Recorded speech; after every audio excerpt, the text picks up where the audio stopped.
छत का वरदान। गांव के किनारे नदी बहती थी। सुबह की सुनहरी किरणें पानी पर पड़ती तो लगता मानो नदी सोने की परत से ढकी हो।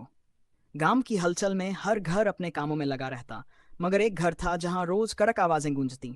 हरिराम का घर। हरिराम गांव का अमीर और घमंडी किसान, जिसके पास खेत, मवेशी और सोना सब कुछ था। मगर उसके दिल में संतोष नाम की कोई चीज नहीं थी। वह अपने छोटे भाई शिवराम को हमेशा ताने देता, तेरा तो कुछ भी नहीं है, घर भी मेरा, खेत भी मेरे। अगर मैं ना होता तो तू सड़क पर भीख मांगता फिरता। हरिराम की पत्नी भगवती भी आग में घी डालती।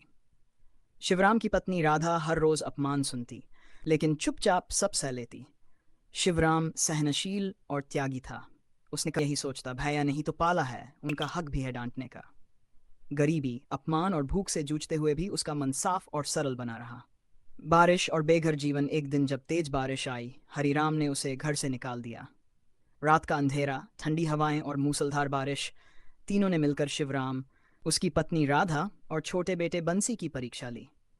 नदी किनारे एक टूटी फूटी झोपड़ी के नीचे उन्होंने आश्रय लिया। राधा कांप रही थी, बच्चा भूख से रो रहा था, लेकिन शिवराम ने हिम्मत बांधी। राधा, ये झोपड़ी ही सही, पर इसमें हमारा सपना होगा। तू टूट मत, मैं कभी तुम्हें खुले आसमान के नीचे सोने नहीं दूंगा। त्याग और आशीर्वाद। रात को शिवराम खाने की तलाश में निकला। गांव के बाहर कचरे के ढेर से उसे 2 आलू और कुछ सब्जियां मिली। इन्हें लेकर वह घर लौट रहा था कि रास्ते में एक बूढ़ी अम्मा दिखी।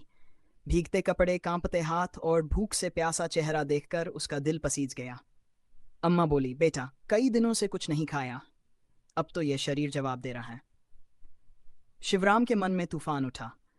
एक तरफ उसका बच्चा भूखा था, पत्नी कांप रही थी, और दूसरी तरफ ये बेसहारा बूढ़ी अम्मा।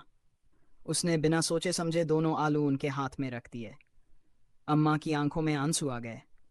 उन्होंने कांपती आवाज में कहा, तूने अपनी भूख से ज्यादा मेरी भूख को तवज्जो दी है। बेटा, बोल, क्या चाहता है तू? शिवराम ने सिर झुकाकर कहा, अम्मा, मेरे पास कुछ नहीं, बस यही चाहता हूं कि एक पक्का घर हो जिसमें मेरी पत्नी और बच्चा बारिश और ठंड से न कांपे।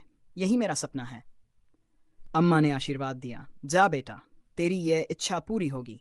तेरी दया और सच्चाई कभी व्यर्थ नहीं जाएगी। चमत्कार और ईश्वर का न्याय। जब शिवराम वापस झोपड़ी के पास पहुंचा तो उसकी आंखें फटी रह गईं।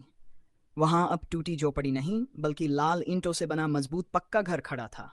खिड़कियां, छत और ओसारी, सब कुछ जैसे भगवान ने खुद बनाकर दिया हो। राधा की आंखें खुशी और हैरानी से भर गई। बंसी पहली बार बिना कांपे अपने घर में सोया। शिवराम आसमान की ओर देखता रहा। हे प्रभु, मैंने तो कुछ मांगा भी नहीं था, आपने इतना दे दिया। यही आपकी न्याय है। हरिराम का पतन। अगले दिन गांव में हल्ला मच गया। सब कहने लगे, अरे, शिवराम का घर रातों रात पक्का बन गया। कहते हैं किसी बूढ़ी साध्वी ने उसे वरदान दिया। हरिराम और भगवती के कानों तक यह खबर पहुंची।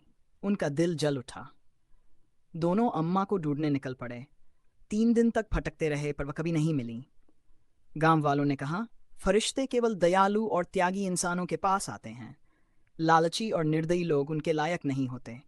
हरिराम घर लौटा तो उसका चेहरा बुझा हुआ था।